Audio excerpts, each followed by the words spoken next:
Hello friends, good morning. നമ്മുടെ Kerala T V സീരിയലിലേക്ക് എല്ലാവർക്കും സ്വാഗതം. അങ്ങനെ ശരണ്യ അച്ഛനോട് ചോദിക്കുകയാണ്, നിങ്ങൾ ആണുങ്ങളാണല്ലേ ശരിയെന്ന്, നിങ്ങൾ ആണുങ്ങളല്ലേ ഇങ്ങനെയാണല്ലേ ഇത്. അപ്പോൾ ആ കൊച്ചിങ്ങനെ ചോദിച്ചത് കേട്ട് അച്ഛൻ ഞെട്ടി. ആണുങ്ങളിൽ എന്ന് പറഞ്ഞാൽ പോലീസായാലും ഡോക്ടറായാലും വക്കീലായാലും ആരാണെങ്കിലും നിങ്ങൾ പറയുന്നത് മാത്രമാണ് ശരിയല്ലേ അച്ഛാ എന്നിങ്ങനെ ശരണ്യ ചോദിക്കുമ്പോൾ അച്ഛനിങ്ങനെ അന്തം വിട്ട് മകളെ നോക്കുക കേട്ടോ. അതെന്നാടി നീ അങ്ങനെ പറയുന്നേ എന്ന് ചോദിക്കുമ്പോൾ, ഞാൻ പോലീസ് ചോദിച്ചപ്പോൾ സത്യം പറഞ്ഞായിരുന്നു എന്നും അപ്പോൾ അവരത് മറച്ചു വെച്ചിട്ട് 4 പേരും പീഡിപ്പിച്ചു എന്ന് പറഞ്ഞെന്ന കാര്യം ശരണ്യ പറയുക. നിങ്ങളോടും ഞാൻ സത്യം പറഞ്ഞതല്ലേ എന്ന് ചോദിച്ചു. അപ്പോൾ നിങ്ങളും പറഞ്ഞു പോലീസ് പറഞ്ഞതുപോലെ തന്നെ ചെയ്താൽ മതിയെന്ന് പറഞ്ഞില്ലേ എന്ന് ചോദിച്ചു. കുറ്റം ചെയ്യാത്ത ഒരാളെ ശിക്ഷിക്കണമെന്ന് നിങ്ങളെല്ലാവരും പറയുന്നു. എടീ, കേസിന് ബലം കിട്ടാനാണെന്ന് പോലീസ് പറഞ്ഞില്ലേ എന്ന് അച്ഛൻ മകളോട് പറയുക. അപ്പോൾ കുറ്റം ചെയ്തവരും ചെയ്യാത്തവനും ഒരേ ശിക്ഷ കിട്ടണോ അച്ഛാ എന്ന് ചോദിച്ചു ശരണ്യ. അതൊക്കെ പോലീസും കോടതിയും വക്കീലന്മാരും നോക്കിക്കോളും, നിന്നോട് പറഞ്ഞതുപോലെ ചെയ്താൽ മതി എന്നൊക്കെ അച്ഛൻ ഇങ്ങനെ മകളോട് പറയുമ്പോൾ ശരണ്യ ആകെ ധർമ്മസങ്കടത്തിൽ ഇരിക്കുന്നു. അലീനയോട് പറഞ്ഞതിരിക്കട്ടെ, ദേ ഇനി ആരോടും നീ അത് പറയരുതെന്ന് അച്ഛൻ മകളോട് പറയുന്നു. അവർ പ്രശ്നം ഉണ്ടാക്കിയാൽ അതങ്ങ് നിഷേധിച്ചേക്കണമെന്നും പറഞ്ഞു. പിന്നെ അലീനയോട് അങ്ങനെ പറഞ്ഞിട്ടില്ല എന്ന് തന്നെ നീ പറയണമെന്നും പറയുക. ഞാൻ പറഞ്ഞത് നീ കേട്ടോ എന്ന് ചോദിച്ചു. അപ്പോൾ ശരണ്യ ഒന്നും മിണ്ടാതെ ഇങ്ങനെ ഇരിക്കും കേട്ടോ. അച്ഛൻ അത്രയും പറഞ്ഞിട്ട് അവിടെ നിന്ന് എഴുന്നേറ്റ് പോയി. ശരണ്യ ആകെ വിഷമിച്ചിരിക്കുന്നു. പിന്നെ കാണിക്കുന്നത് അവിടെ വീട്ടിൽ, നമ്മുടെ മനുവിൻ്റെ വീട്ടിൽ ഇവരാകെ ടെൻഷൻ അടിച്ച് അങ്ങോട്ടും ഇങ്ങോട്ടും നടക്കുവാണ്. രാജീവനുണ്ട്, അതുപോലെ തന്നെ കമലയുണ്ട്, ശിവനുണ്ട്. ഇവരെല്ലാവരും ഇങ്ങനെ വല്ലാണ്ടിരിക്കുമ്പോൾ ശിവേട്ടൻ ഒരു കാര്യം ചെയ്യുക, ഗൾഫിലെ ജോലി റിസൈൻ ചെയ്തിട്ട് ഇവിടെ തന്നെ നിൽക്കാൻ പറയുകയാണ്. എന്ന് പറഞ്ഞാൽ എങ്ങനെയാടാ രാജീവേ, അത്രയും ശമ്പളം കിട്ടുന്ന ജോലി കളഞ്ഞിട്ട് ഇങ്ങോട്ട് വരാനോ? അപ്പോൾ കേസ് നടത്തണ്ടേ നമുക്ക്? മനു ജോലിക്ക് പോയി കഴിഞ്ഞാൽ പിന്നെ കമലയിടത്തി മാത്രമല്ലേ ഇവിടെ ഉള്ളൂ, പിന്നെ ഒരു ഫോണും. കമലയിടത്തി ഒറ്റയ്ക്ക് കൂട്ടിയാൽ കൂടുന്നതാണോ ഇവിടുത്തെ പ്രശ്നങ്ങൾ? അതിന് മനു അല്ല ഇവിടെ ഉള്ളതെന്ന് ചോദിക്കുമ്പം അവൻ ഈ കേസിൻ്റെ പുറകെ നടക്കാൻ എവിടെയാ സമയമെന്ന് ചോദിക്കുകയാണ് രാജീവൻ. അവന് നേരം കിട്ടിയാലും അവൻ പോകത്തില്ല എന്നും ഹരിയോട് അവനെ എന്തോ വൈരാഗ്യം ഉള്ളതുപോലെ പെരുമാറുന്നതെന്നൊക്കെ കമല ഇങ്ങനെ പറയുക. അപ്പോൾ അത് കേട്ടപ്പോൾ ഇവരിങ്ങനെ ആകെ ധർമ്മസങ്കടത്തിൽ നിൽക്കുവാണ്. എന്ത് ചെയ്യുമെന്നും ചോദിച്ചു. ഇവിടെ ഞാൻ പറഞ്ഞ കേൾക്കാൻ പറയുമ്പം, രാജീവേ, ഇവരിവിടെ കിടന്ന് കാണിക്കുന്ന പത്രാസും ആടിയും മോടിയും ഒക്കെ ഞാൻ ഗൾഫിൽ പോയി കിടന്ന് പണിയെടുക്കുന്നതിൻ്റെ ശമ്പളമാണെന്ന് ശിവൻ പറയുന്നു. അവനവൻ്റെ മകനെ ജയിലിലോട്ട് വിട്ടിട്ട് ഇവിടെ ആർക്കും ഒരു പത്രാസും വേണ്ട എന്നും ശിവേട്ടൻ അവിടുത്തെ ജോലി ഉപേക്ഷിച്ചിട്ട് ഇവിടെ സ്ഥിരമായിട്ട് നിന്നാൽ മതിയെന്നും പറയാണ് കമല. എനിക്ക് മടിയൊന്നുമില്ല, പക്ഷെ ഇപ്പോഴത്തെ ജീവിതം ഒന്ന് വെട്ടി ചുരുക്കിയേക്കണം എന്ന് വെച്ചാൽ മാസം 1,00,000 രൂപ ചിലവാക്കുന്നുണ്ടെങ്കിൽ അതൊരു 25,000-ലേക്ക് കൊണ്ടുവരണമെന്ന് പറഞ്ഞു. 25,000 രൂപ കൊണ്ട് ഈ കുടുംബത്തിൽ ഒരു മാസത്തെ ചിലവ് നടത്താനോ? മീൻ മേടിക്കാൻ തികയത്തില്ലല്ലോ എന്ന് കമല. പിന്നെ എന്നതാ നീ ഉദ്ദേശിക്കുന്നത് എന്ന് ശിവൻ ഇങ്ങനെ ചോദിക്കുമ്പം, ആ ഫിക്സഡ് ഡിപ്പോസിറ്റിൽ നിന്ന് എടുക്കണമെന്ന് പറഞ്ഞു. അപ്പോൾ ഫിക്സഡ് ഡെപ്പോസിറ്റ് എടുത്ത് ചിലവാക്കുക എന്നൊക്കെ വെച്ചാലേ അപ്പോൾ വിത്തെടുത്ത് കുത്തി അരി വെച്ച് കഴിക്കുക എന്നാണ് അർത്ഥമെന്ന് രാജീവൻ പറഞ്ഞു. തീർന്നു കഴിയുമ്പോഴേ ആകാശത്തോട്ട് നോക്കി മലർന്നു കിടക്കാവെന്നും പറഞ്ഞു. എല്ലാം കൂടി ഒരു 75 ലക്ഷം രൂപ കിടപ്പുണ്ട്, അതിൻ്റെ പകുതിയെങ്കിലും കേസിന് ചിലവാകുമെന്നും ബാക്കി പകുതിയുടെ പലിശയും കാര്യങ്ങളെല്ലാം കൂടി ഒരു 25-30,000 രൂപ കിട്ടിയേക്കുമെന്ന് പറഞ്ഞു. അതുകൊണ്ട് ജീവിക്കാം എന്നുണ്ടെങ്കിൽ ഞാൻ ഗൾഫിലെ ജോലി അങ്ങ് വിട്ടേക്കാവെന്ന് പറഞ്ഞു ശിവൻ. അപ്പോൾ എങ്ങനെ നോക്കിയാലും കമലയിടത്തേക്ക് മാസം ഒരു 3 കല്യാണമെങ്കിലും കാണും, റിലേറ്റീവ്സിൻ്റെ ഫ്രണ്ട്സിൻ്റെ മക്കളുടെയൊക്കെ ആയിട്ടേ. അപ്പോൾ 5-6 മാരേജ് നടക്കുന്ന മാസങ്ങൾ വരെ ഉണ്ടെന്ന് കമല. അല്ല, ഞാൻ ആവറേജ് പറഞ്ഞത് കമലയിടത്തി. അപ്പോൾ ഓരോ കല്യാണത്തിനും പുതിയ സാരിയൊക്കെ ഉടുക്കണ്ടേന്ന് ചോദിച്ചു. അത് വേണം, അത് നിർബന്ധമാണ്. അപ്പോൾ പണി പോയാലും പകട്ട് കുറയ്ക്കാൻ പറ്റുമോ? ആവറേജ് ഒരു സാരിക്ക് 10,000 രൂപ വെച്ച് കൂട്ടിക്കോ. മാസം 3 കല്യാണം എന്ന് പറയുമ്പോൾ അതിന് മാത്രം 30,000 രൂപയാവില്ലേ എന്ന് ചോദിച്ചു. എന്ന് പറഞ്ഞുകൊണ്ട് ഇങ്ങനെ നിൽക്കുക കമല. പിന്നെ അല്ല രാജീവേ, ഞാൻ ജോലി റിസൈൻ ചെയ്യുന്നില്ല. പിന്നെ 2-2.5 ലക്ഷം രൂപ ശമ്പളം കിട്ടുന്ന ജോലി ഉണ്ടായിട്ടും ചില നേരത്ത് കയ്യിൽ ചില സമയത്ത് പൊട്ടിയുടെ വിലയാണ് എനിക്ക്. അപ്പോൾ ഉള്ള ജോലിയും കൂടെ കളഞ്ഞിട്ട് വന്നാൽ പിന്നെ എന്താ? അപ്പോൾ കളയരുതെന്ന് എൻ്റെ അഭിപ്രായം എന്ന് രാജീവൻ. മകൻ ജീവപര്യന്തം മേടിച്ച് ജയിലിൽ പോയി കിടന്നോട്ടെ എന്നാണോ നിങ്ങൾ പറയുന്നത്? ജോലി ഉപേക്ഷിച്ചാൽ എനിക്ക് ആജീവനാന്ത കാലം തടവ് ശിക്ഷയാണെന്ന് ശിവൻ. അപ്പോൾ എനിക്കിനി ഇവിടെ നിൽക്കാൻ പറ്റത്തില്ല, ഞാൻ പോകും. ഞാൻ നിന്നിട്ടും പ്രത്യേകിച്ചൊന്നും ചെയ്യാനൊന്നുമില്ലല്ലോ എന്ന് രാജ്യം പറഞ്ഞു. ആ ശരണ്യയുടെ വക്കീലിനെ വീട്ടിൽ പോയി കണ്ട് അയാളുമായിട്ടൊരു ഒത്തുതീർപ്പ് സംസാരിച്ചാലോ എന്ന് ചോദിച്ചു. ഞാൻ എത്ര ദിവസമായിട്ട് പറയാം എന്നൊക്കെ ഇങ്ങനെ പറഞ്ഞപ്പം, എൻ്റെ പൊന്നു കമലെ, ശരണ്യയുടെ വക്കീലെന്ന് പറയുന്നതേ പ്രോസിക്യൂഷൻ വക്കീലാണെന്നും സർക്കാർ നിയമിച്ച വക്കീലാണതെന്ന കാര്യം ശിവൻ പറഞ്ഞു. അവർ പ്രതികൾക്ക് പരമാവധി ശിക്ഷ വാങ്ങിച്ചു കൊടുക്കാൻ വേണ്ടി വാദിക്കുന്നവരാണെന്നും അതിന് പറ്റില്ല എന്നും പറഞ്ഞു. അപ്പോൾ പൈസയ്ക്ക് ആർത്തിയില്ലാത്തവരാ അയാളെ വീട്ടിൽ ചെന്ന് കണ്ട് ഒരു 10 ലക്ഷം രൂപ വെച്ചങ്ങ് നീട്ടണമെന്ന് പറഞ്ഞു. അപ്പോൾ അത് കേട്ടപ്പം എന്നും പറഞ്ഞൊക്കെ രാജീവൻ 50,000-ൻ്റെ 20 കേട്ട് കൺമുന്നിലിരുന്ന് ചിരിക്കുന്നത് കാണുമ്പം കാർക്കോടകൻ്റെ മനസ്സ് പോലും അലിഞ്ഞു പോകുമല്ലോ എന്നും പറഞ്ഞുകൊണ്ട് ഇങ്ങനെ പറയുക കമല ഭർത്താവിനോട്. രാജീവൻ ഇതൊക്കെ കേട്ട് അന്തം വിട്ടിങ്ങനെ നിൽക്കുവാണ്. അങ്ങനെ ഇവിടെ വലിയ ചർച്ചകളും കാര്യങ്ങളും നടക്കുമ്പോഴാണ് മനു വീട്ടിലേക്ക് വരുന്നത്. മനു വീട്ടിലേക്ക് വന്നപ്പോഴത്തേക്കും രാജീവനും ശിവനും ഇവർ ചർച്ചയല്ലേ. ഡോറ് വന്ന് കമല തുറന്നു. നീ എന്നെ എത്ര വൈകിയെന്ന് ചോദിച്ചു. അപ്പം ഞാൻ വേറെ എന്തെങ്കിലും ചോദിക്കാമേ, ഇത് കേട്ട് ബോറടിച്ച് ഞാൻ ചത്തെന്ന് പറഞ്ഞു മനു. നീ എവിടെയായിരുന്നെന്നോ, കുറച്ചുകൂടി നേരത്തെ വന്നുകൂടായിരുന്നോ, അങ്ങനെ എന്തെങ്കിലും ഒരു വെറൈറ്റി പിടിക്കാൻ പറഞ്ഞു. നിനക്ക് ഞാൻ എന്നാ ചോദിച്ചാലും ഇത് ഇഷ്ടപ്പെടത്തില്ലല്ലോ. അപ്പം ജനിച്ചപ്പോഴേ ഇങ്ങനെയായിരുന്നോ ഞാൻ? ആദ്യമേ അത് തിരുത്തണ്ടായിരുന്നോ എന്നൊക്കെ ചോദിച്ച് മനു കുറേ ഡയലോഗ് അടിച്ചിട്ടും കയറിപ്പോയി. കമലയ്ക്ക് വല്ലതും പറയാനുണ്ടോ? കമല നാണം കിട്ടും മകൻ്റെ മുന്നിൽ. അപ്പം മനു കയറി ചെന്നപ്പം ഇവിടെ നിന്ന് ചർച്ച നടക്കാമെന്ന് തോന്നുന്നല്ലോ എന്ന് പറഞ്ഞു. എടാ ഞങ്ങൾക്ക് തിരിച്ചു പോകേണ്ട സമയം കഴിഞ്ഞടാ, കേസും കോടതി എന്നൊക്കെ പറഞ്ഞ് ഇവിടെ നിന്ന് ഉള്ള പണിയും കൂടെ പോകുമെന്ന് പറഞ്ഞു രാജീവൻ. അപ്പം നിങ്ങൾ തിരിച്ചു വെക്കോ. അപ്പം ഹരിയുടെ കേസ് ആര് നടത്തുമെന്ന് ചോദിച്ചു. അപ്പം നമ്മൾ വക്കീലിന് വെക്കുന്നുണ്ടല്ലോ, വക്കീൽ നടത്തുമെന്ന് പറഞ്ഞു മനു. അല്ലാതെ നമുക്ക് കോടതിയിൽ കയറി വാദിക്കാനോ ക്രോസ് ചെയ്യാനോ ഒന്നും പറ്റുമോ? പറ്റത്തില്ലല്ലോ എന്ന് മനു പറയാം. അപ്പോൾ അച്ഛനും കൊച്ചച്ഛനും കൂടി ഇങ്ങനെ നോക്കുക കേട്ടോ. അന്നേരം എടാ അവൻ്റെ കാര്യം നോക്കാൻ ഉത്തരവാദിത്തമുള്ള ആരെങ്കിലും വേണ്ടേടാ ഇവിടെ എന്ന് ചോദിച്ചു. അമ്മയുടെ ആങ്ങളയില്ലേ രാമപുരത്ത്, അവർ നോക്കട്ടെ എന്ന് പറഞ്ഞു മനു. അപ്പോൾ ഇവർ അങ്ങോട്ടും ഇങ്ങോട്ടും ഇങ്ങനെ നോക്കുക കേട്ടോ. എടാ അതാണോടാ ശരി? പിന്നെ ഏതാ ശരി? ശരി അതെന്താണെന്ന് ഞാൻ പറയാമെന്ന് മനു പറയാം. അപ്പോൾ ഇവർ നോക്കുക. ഹരിക്ക് ശിക്ഷ കിട്ടുമെന്ന് ഉറപ്പാണെന്ന് നമ്മുടെ മനു പറഞ്ഞു. അപ്പോൾ ഇവർ അങ്ങോട്ടും ഇങ്ങോട്ടും നോക്കുക കേട്ടോ അന്തം വിട്ട്. അതിന് യാതൊരു സംശയമില്ലാത്ത കാര്യമാണെന്നും മനു പറയണു. അപ്പോൾ കമലയുടെ ഉള്ളു കിടന്ന് പിടയ്ക്കുക. പിന്നെ വേറൊരു കാര്യം ഞാൻ അറിഞ്ഞു എന്നുള്ള കാര്യം പറയാം. അപ്പോൾ എന്താണെന്ന് ചോദിച്ചു ശിവനെ. അത് പിന്നെ രോഹി നിരപരാധിയാണെന്ന് പറയുമ്പോഴത്തേക്കും അയ്യോ എന്നും പറഞ്ഞുകൊണ്ട് ഇങ്ങനെ കമല നെഞ്ചത്തടി നിലവിളിയായിട്ട് നിൽക്കുന്നു. ശരണ്യ അലിയനയുടെ അടുത്തത് തുറന്നു പറഞ്ഞു രോഹി അവളെ തൊട്ടിട്ട് പോലും ഇല്ല എന്ന്. അപ്പോൾ അവർ അന്തം വിട്ട് അങ്ങോട്ടും ഇങ്ങോട്ടും നോക്കുക കേട്ടോ.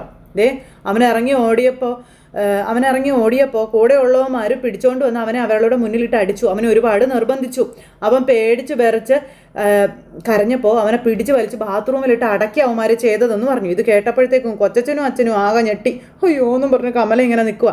പിന്നെന്തിനാ ശരണ്യ പോലീസിൻ്റെ അടുത്ത് ആദ്യം രോഹിത്തിൻ്റെ പേര് പറഞ്ഞതെന്ന് ചോദിക്കുമ്പോഴേക്കും അവനും കൂട്ടത്തിലുണ്ടായിരുന്നല്ലോ, അവനെ വിട്ട് കളയണ്ടെന്ന് പോലീസ് നിർബന്ധിച്ചെന്നവളെ. അങ്ങനെയാണ് സംഭവിച്ചതെന്നാണ് പറഞ്ഞത്. പിന്നെ പാർട്ടിക്കാരും സമുദായക്കാരും എല്ലാവരും പ്രഷർ ചെയ്തു. അങ്ങനെയാണ് രോഹിയും ആ ഒരു പ്രതിപട്ടികയിൽ വന്നത്. അപ്പോൾ ഇതാരാ പറഞ്ഞതെന്ന് പറഞ്ഞപ്പോൾ അലീനയാണ് പറഞ്ഞതെന്ന് പറഞ്ഞു. അപ്പോഴേക്കും കമല എന്നും പറഞ്ഞുകൊണ്ട് ഇങ്ങനെ നിൽക്കുക കേട്ടോ. പച്ചക്കള്ളം അവൾ ഈ പറയുന്നതെന്നൊക്കെ പറഞ്ഞുകൊണ്ട് ഇങ്ങനെ പറയുവാണ്.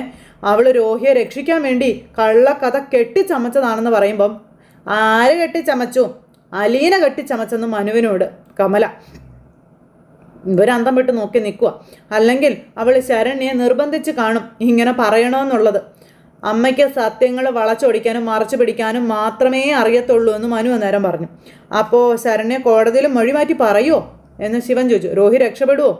അപ്പോൾ അതൊന്നും എനിക്കറിയത്തില്ല, എനിക്കറിയാവുന്ന വിവരം ഞാനിവിടെ വന്ന് പറഞ്ഞു, അത്രേ ഉള്ളൂ എന്ന് പറഞ്ഞു. മനു അകത്തേക്ക് കയറിപ്പോയി കഴിഞ്ഞപ്പോഴത്തേക്കും ശിവനും രാജീവനും കൂടി ആകെ തല പുകഞ്ഞ് നിൽക്കുക. ഇനിയിപ്പോൾ എന്നാ ചെയ്യുമെന്ന് ഓർത്ത് കമലയ്ക്കാ ടെൻഷൻ കൂടുതൽ. രോഹി രക്ഷപ്പെടുമല്ലോ, ആ ഒരു ടെൻഷനാ കമലയ്ക്ക്. രാജീവനും ആ അന്തം വിട്ട് ഇങ്ങനെ നിൽക്കുക. പിന്നെ കാണിക്കുന്നത് നമ്മുടെ ബാലൻ ഇങ്ങനെ എന്ത് ചെയ്യണമെന്ന് ആലോചിച്ച് അങ്ങോട്ടും ഇങ്ങോട്ടും നടക്കും. എന്നിട്ട് ഫോൺ എടുത്ത് ഗോവർദ്ധനെ വിളിച്ചു. അത്യാവശ്യമായിട്ട് കാണണമെന്ന് പറഞ്ഞു. അങ്ങനെ എന്നാ ബാലട്ടാന്ന് ചോദിച്ചു. അപ്പോൾ കുറേ ജോലികൾ ബാലനെ ഏൽപ്പിച്ചിരുന്നു, അതൊക്കെ ചെയ്യണ്ടേന്ന് ചോദിച്ചു. അതൊന്നും ഇപ്പോൾ നാളെ ചെയ്യാൻ നിൽക്കേണ്ട, എല്ലാം മാറ്റി വെച്ചിട്ട് നേരെ വന്നെന്ന് പറഞ്ഞു. ബാക്കിയൊക്കെ നാളെ പറയാമെന്നും പറഞ്ഞു. അങ്ങനെ അതും പറഞ്ഞു ബാലൻ ഫോൺ കട്ട് ചെയ്തു. ഇങ്ങനെ ഇരിക്കുവട്ടെ, എന്ത് ചെയ്യണമെന്ന് അറിയുന്നില്ല. ആകെ ടെൻഷൻ ബാലന്. അതിലേറെ ടെൻഷനാണ് ഇവിടെ ശിവനും രാജീവനും കമലയ്ക്കും. രോഹി നിരപരാധിയാണെന്ന് അറിഞ്ഞപ്പോൾ. അപ്പോൾ രോഹിത്തിൻ്റെ കാര്യങ്ങളിങ്ങനെ ആലോചിച്ചുകൊണ്ടിരിക്കുന്ന ശിവൻ്റെ അടുത്തേക്ക് രാജീവൻ വന്നു. ശിവേട്ടാ ഇത്രമാത്രം വിഷമിച്ചിരിക്കാനും വേണ്ടി എന്താ ഉണ്ടായെന്ന് ചോദിക്കുകയാണ് രാജീവൻ. ഇപ്പോൾ കമല പറഞ്ഞതുപോലെ തന്നെ സംഭവിക്കാൻ പോകാനുള്ളൂ എന്ന് പറഞ്ഞപ്പം എന്നാ സംഭവിക്കാനാണെന്ന് ചോദിച്ചു. രോഹിയുടെ കേസിൻ്റെ കാര്യത്തിൽ ചിലപ്പോൾ ഒരു പോസിറ്റീവ് ചേഞ്ച് ഉണ്ടായേക്കും, അത് നല്ലതല്ലേ എന്ന് ചോദിച്ചു രാജീവൻ. അപ്പം നല്ലതാണെന്നോ എന്നും ചോദിച്ചു. കമല വന്നു. നിനക്കിത് എങ്ങനെ പറയാൻ തോന്നുന്നു രാജീവേ? രോഹി രക്ഷപ്പെട്ടു പോയിട്ട് ഹരി മാത്രം ജയിലിൽ കിടക്കണമെന്നാണോ നീ പറയുന്നത്? സകല കുറ്റവും അവൻ്റെ തലയിലോട്ട് വെച്ച് കെട്ടണമെന്നാണോ നിൻ്റെ ആഗ്രഹം എന്ന് പറയുമ്പം അങ്ങനെ വല്ലതും ഞാൻ പറഞ്ഞോ കമലടത്തി? പിന്നെ എന്നതാ നീ പറഞ്ഞതിൻ്റെ അർത്ഥം? രണ്ടുപേരും കൂടി ഒരു കുറ്റം ചെയ്തിട്ട് അതിലോട്ട് അവനെ വലിച്ചിട്ട് രോഹി മാത്രം രക്ഷപ്പെടുക എന്നൊക്കെ വെച്ചാൽ ഹരി അത് എങ്ങനെ സഹിക്കും എന്ന് ചോദിക്കുകയാണ്. അത് കേട്ടപ്പോൾ രോഹി തെറ്റ് ചെയ്തില്ലെന്നല്ലേ പറഞ്ഞത്? അതാണ് അവളുടെ സാമർഥ്യം, അലീന എന്ന് പറയുന്നവളുടെ. അവള് ആടിനെ പട്ടിയാക്കാൻ മേടിക്കുക, കോളനിക്കാർ മണ്ണെണ്ണ ഒഴിച്ച് കത്തിക്കാൻ നോക്കിയിട്ടും അതൊന്നും വകവെക്കാതെ അവൾ ശരണ്യയുടെ വീട്ടിൽ 3-4 തവണ കയറി ഇറങ്ങിയതിൻ്റെ കാരണം ഇപ്പം നിങ്ങൾക്ക് മനസ്സിലായില്ലേന്ന് ചോദിച്ചു. അന്നേരം ശിവനും ആ ഒരു ഇതിലേക്ക് ചിന്ത പോകും കേട്ടോ. അപ്പോഴേ ഞാൻ നിങ്ങളോട് പറഞ്ഞതല്ലേ അലീനയുടെ ഉദ്ദേശം ഇതാണെന്ന്. ശരണ്യയും കൂട്ടരെയും അവളുടെ പഞ്ചാര വർത്തമാനം കൊണ്ട് മയക്കി റോഹിയെ കുറ്റക്കാരനല്ലെന്ന് അവളെ കൊണ്ട് സമ്മതിപ്പിച്ചെടുത്തത് അലീന. അപ്പം നിങ്ങൾ ആരെങ്കിലും അത് വിശ്വസിച്ചോ? ഇല്ലല്ലോ. നിങ്ങൾ വിചാരിക്കുന്നത് പോലെ വെറും പൊട്ടനൊന്നും അല്ല ബാലചന്ദ്രൻ. മകനെ രക്ഷിക്കാൻ വേണ്ടി അയാൾ അലീനയെ തന്നെ ദൂതിന് പറഞ്ഞയച്ചതാണെന്നും അയാളുടെ മകളൊന്നും അല്ല അലീന എന്ന് ഇപ്പം മനസ്സിലായില്ലേന്നും ചോദിക്കുക. നീ എന്നതൊക്കെ ഈ പറഞ്ഞുകൊണ്ടിരിക്കുന്നേ? എനിക്ക് മനസ്സിലാകുന്നില്ലെന്ന് ശിവൻ. അയാളുടെ സ്വന്തം മകളാണെങ്കിൽ മണ്ണെണ്ണ വെച്ച് പച്ചയ്ക്ക് തീ കത്തിച്ച് കൊല്ലാൻ നോക്കിയവരുടെ മുന്നിലേക്ക് വേലക്കാരിയുടെ വേഷവും കെട്ടിച്ചു പിന്നെയും പറഞ്ഞയക്കുമോയെന്ന് ചോദിച്ചു. രാജീവനും ശിവനും അങ്ങോട്ടും ഇങ്ങോട്ടും നോക്കുക കേട്ടോ. അലീന ചത്താലും ബാലചന്ദ്രന് ഒരു പുല്ലും ഇല്ലെന്നേ. സ്വന്തം മകൻ്റെ തടി രക്ഷിക്കണം. അതിനു വേണ്ടി ബുദ്ധിപൂർവം ചെയ്ത പണിയായതെന്നൊക്കെ പറയുമ്പോൾ കമലയെടുത്തിയുടെ കണ്ടുപിടുത്ത അപാരം സമ്മതിച്ചിരിക്കുന്നു കേട്ടോ എന്ന് രാജീവൻ പറഞ്ഞു. വൈജയുടെ മോൻ നമുക്ക് അന്യനാണോ ശിവേട്ടാ?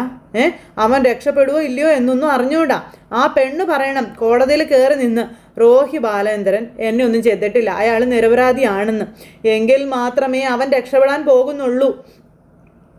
അല്ലാതെ ശരണ്യ അലീനയോട് പറഞ്ഞതുകൊണ്ടോ സത്യം പോലീസിനോട് പറഞ്ഞതുകൊണ്ടോ വേറെ 100 പേരോട് പറഞ്ഞതുകൊണ്ടോ രോഹിത്ത് കുറ്റവിമുക്തനാവില്ല.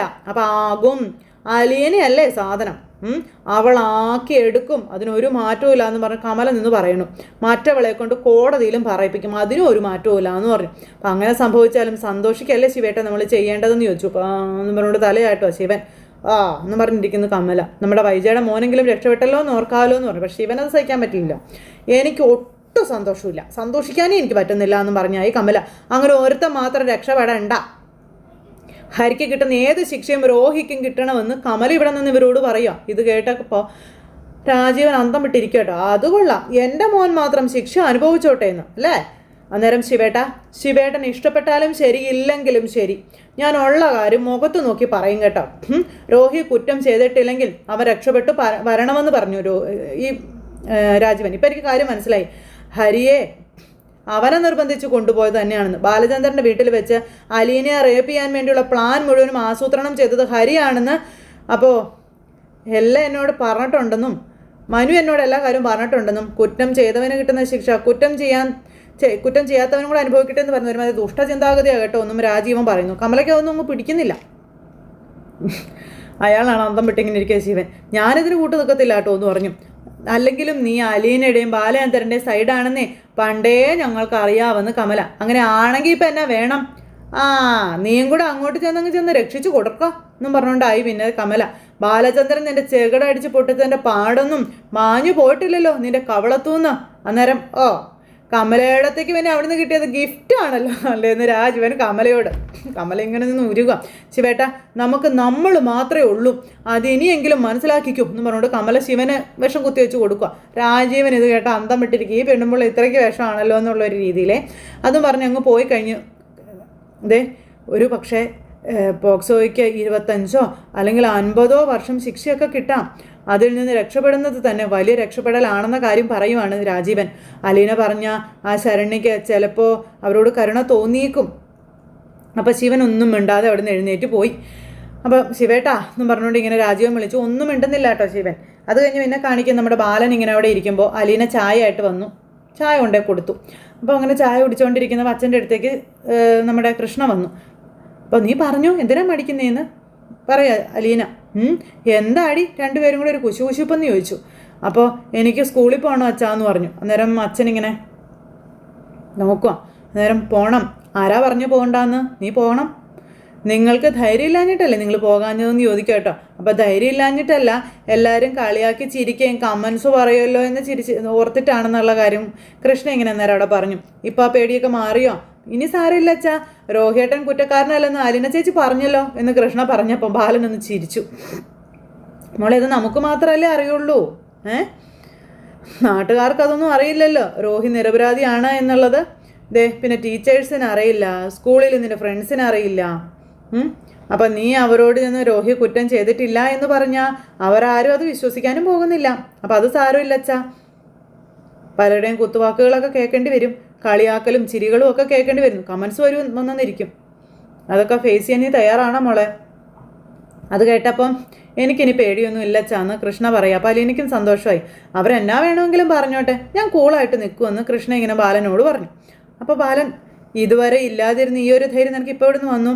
എനിക്കിപ്പോൾ അറിയാമല്ലോ റോഹിയേട്ടൻ തെറ്റ് ചെയ്തിട്ടില്ലാന്ന്. അത് മതി എനിക്ക് എന്ന് മകൾ അച്ഛനോട് പറയാം. സത്യം അറിയാതെ എന്നെ കളിയാക്കുന്നവർ അത് ചെയ്തോട്ടെ, എനിക്ക് കുഴപ്പമൊന്നുമില്ല എന്നും പറഞ്ഞു. അപ്പോൾ അവരെ ഫേസ് ചെയ്യാനുള്ള കോൺഫിഡൻസ് നിനക്കുണ്ടല്ലോ. അപ്പോൾ നല്ല കോൺഫിഡൻസ് ഉണ്ട്. റോഹിയേട്ടൻ കുറ്റക്കാരനാണല്ലോ എന്ന് ഓർക്കുമ്പോഴായിരുന്നു എനിക്ക് വല്ലാത്തൊരു പേടി. ഇനി എനിക്കൊന്നുമില്ല അച്ഛാ, എനിക്കൊരു പേടിയില്ല അച്ഛാ എന്ന് പറഞ്ഞുകൊണ്ട് കൃഷ്ണ ഇങ്ങനെ ബാലനോട് പറയുന്നു. ബാലൻ അന്നേരം മകൾക്ക് കൈ കൊടുത്തു. അപ്പോൾ സന്തോഷമായി. എൻ്റെ മോള് ധൈര്യമായിട്ട് പോയിക്കോളാൻ ബാലൻ പറഞ്ഞു. മകള് സ്കൂളിലേക്ക് വിടാൻ നോക്കാം. ഇതാണ് ആത്മധൈര്യമെന്നും നീയാണോടി സപ്പോർട്ട് എന്ന് അലീനയോട് ചോദിക്കുമ്പം എന്നോട് വന്ന് ചോദിച്ചു. ഇന്നു മുതൽ സ്കൂളിൽ പോയിക്കോട്ടെ, ഞാൻ പോയിക്കൊള്ളാൻ പറഞ്ഞു, അത്രേ ഉള്ളൂ എന്ന് അലീന പറയാം. തീരുമാനമൊക്കെ അവളുടെ സ്വന്തമാണെന്ന് അലീന പറയുമ്പം ബാലനൊന്ന് ചിരിച്ചു. കൊള്ളാം മോളെ, ധൈര്യമായിട്ടിരിക്കെ, ഇങ്ങനെ വേണം പെൺകുട്ടികൾ എന്ന് പറയുമ്പോൾ താങ്ക് യു അച്ഛാന്ന് പറഞ്ഞ് നമ്മുടെ കൃഷ്ണ അകത്തേക്ക് കയറിപ്പോയി. അപ്പോൾ അവൾ എങ്ങനെയാണ് മോളെ ഇങ്ങനെ മാറിയെന്ന് ചോദിക്കുന്നത് സ്വന്തം മനസാക്ഷിയോടല്ലേ നമ്മൾ മറുപടി പറയേണ്ടത്. ആ മറുപടി അവൾക്ക് കിട്ടി. ഇനി എന്ത് പേടിക്കാനാണ് അവൾക്കെന്നും ചോദിച്ചുകൊണ്ട് നമ്മുടെ അലീന ഇങ്ങനെ അച്ഛനോട് പറയാം. ആരെന്ത് പറഞ്ഞാലും അവൾക്കിനി അതൊന്നും പ്രശ്നമല്ല അച്ഛാ എന്ന് പറഞ്ഞപ്പം നന്നായി, അത് നന്നായതേ ഉള്ളൂ, നമ്മളൊന്ന് സപ്പോർട്ട് ചെയ്ത് കൊടുത്താൽ മതി അച്ഛാ എന്ന് പറഞ്ഞു അലീനയെ. അങ്ങനെ അതും പറഞ്ഞ് അലീന ഇങ്ങനെ അകത്തേക്ക് കയറിപ്പോയി. ബാലൻ ഇങ്ങനെ സന്തോഷത്തോടെ ഇങ്ങനെ അവിടെ നിന്ന് മകളെപ്പറ്റി ആലോചിച്ചുകൊണ്ടിരിക്കുന്ന ഒരു സിറ്റുവേഷൻ കാണിച്ച് ഇന്നത്തെ നമ്മുടെ കഥ അവസാനിച്ചിട്ടുണ്ട്. അപ്പോൾ എല്ലാവരും കാത്തിരുന്ന് കാണുമെന്നുള്ള പ്രതീക്ഷയോടെ നിർത്തുക കേട്ടോ. എല്ലാവരുടെയും സപ്പോർട്ടിനും സ്നേഹത്തിനും ഒത്തിരി നന്ദി അറിയിക്കുകയാണേ. വീണ്ടും കാണുന്നത് വരെ എല്ലാവർക്കും ടാറ്റാ.